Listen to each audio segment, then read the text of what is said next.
HTML কোডৰ ভিতৰত PHP code কেনেকৈ অন্তৰ্নিহিত কৰা হয় তাৰ ওপৰত এইটো এটা ছুটি টিউটোৰিয়েল। এইটো বহু পৰিস্থিতিত অত্যন্ত দৰকাৰী। উদাহৰণস্বৰূপে যদি মই PHP টেক্স নিৰ্মাণ কৰো আৰু মোৰ নামটো ইয়াত একো কৰো, এইটো চলাই আহক এটা ফাইলত টিপো, আমি এলেক্স পাইছো। এতিয়া উদাহৰণস্বৰূপে মই ইয়াৰ ভিতৰত HTML অন্তৰ্নিহিত কৰিব পাৰো আৰু ইয়াত এলেক্সক অলপ দৃষ্টিগোচৰ কৰিবলৈ ইয়াক একো কৰো। কিন্তু মই যি কৰিব পাৰো সেয়া হৈছে মই ইয়াক অন্যভাৱে সুইচ কৰিব পাৰো। আহক পুনৰ আৰম্ভ কৰো। HTML পৃষ্ঠা এটা নিৰ্মাণ কৰো। মই এই উদাহৰণটো ব্যৱহাৰ কৰিম। মই ইয়াত এটা PHP আৰু এটা টেগ আৰম্ভ কৰিম। মই এলেক্স একো কৰিম আৰু তাৰ পাছত PHP টেক্সৰ পৰা বাহিৰলৈ যাম আৰু মোৰ বোল্ড ইয়াত যোগ কৰিম আৰু PHP টেগৰ শেষৰ পাছত মোৰ বোল্ড শেষ হ'ব। আৰু ই আমাক একে ফলাফল দিয়ে। মই পৃষ্ঠাটো ৰিফ্ৰেছ কৰিলো যদিও একো সলনি হোৱা নাই। গতিকে আমি তাক আন্ডাৰলাইনলৈ সলাব পাৰো আৰু আপুনি দেখিছে যে এলেক্সত আন্ডাৰলাইন হৈছে। গতিকে আমি ইয়াক উভয়ভাৱে কৰিব পাৰো। এইটো আপোনাৰ ওপৰত যে একোৰ ভিতৰত HTML কোডটো ব্যৱহাৰ কৰে বা নকৰে, কিন্তু ইয়াৰ বহু ব্যৱহাৰ আছে। এতিয়া যদি আপুনি HTML জানে, আপুনি জানিব যে ইনপুট টেগটো হৈছে এটা টেমপ্লেট টেগ। গতিকে আহক টেক্সট কওঁ আৰু ইয়াৰ নামটো নেম হ'ব আৰু মানটো এলেক্সৰ সমান হ'ব। আহক ইয়াক ৰিফ্ৰেছ কৰো আৰু আমি দেখিছো ইয়াত আমি এটা টেক্সট বক্স পালো ভিতৰত এলেক্সৰ সৈতে। এতিয়া মই গেট ভেৰিয়েবল হেডাৰক ধৰিবলৈ PHP ব্যৱহাৰ কৰিব বিচাৰিছো আৰু ইয়াক আমাৰ ইনপুট মানৰ এই মানটোৰ ভিতৰত থব বিচাৰিছো।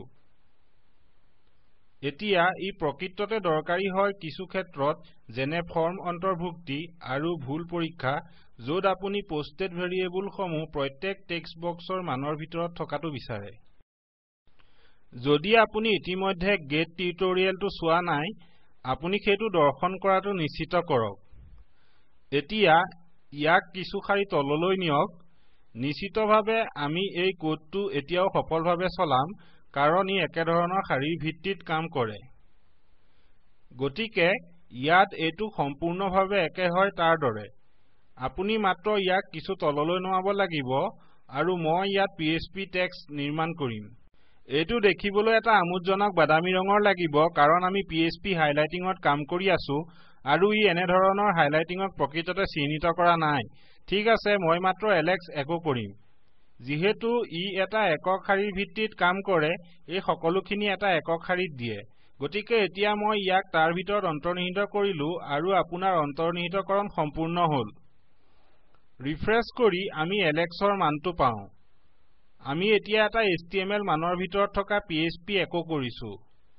গতিকে আমি ইয়াত আমাৰ মানটোৰ ভিতৰত PHP কোড ব্যৱহাৰ কৰিছো।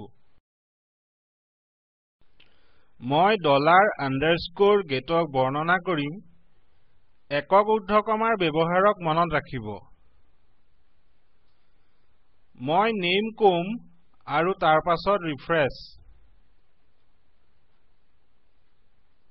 একো নহল।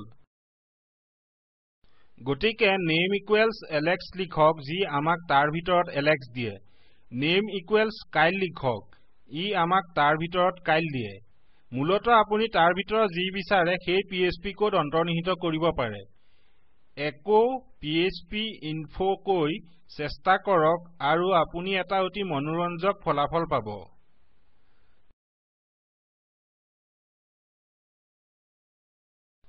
এইটো হৈছে PHP ইনফো ডকুমেন্টটোৰ HTML কোডটো। গতিকে আপুনি চাব পাৰে যে তাত বহুতো কোড আছে। ইয়াত আমি মাত্ৰ PHPৰ ভিতৰৰ সৈতে কাম কৰিছো।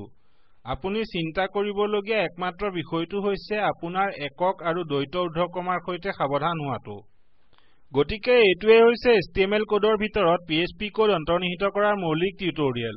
মই আশা কৰো ই উপযোগী হ'ল। দৰ্শনৰ বাবে ধন্যবাদ। মই মৌচুম হাজৰিকা স্পোকেন টিউটোৰিয়েল প্ৰকল্পৰ বাবে অনুবাদ কৰিছো।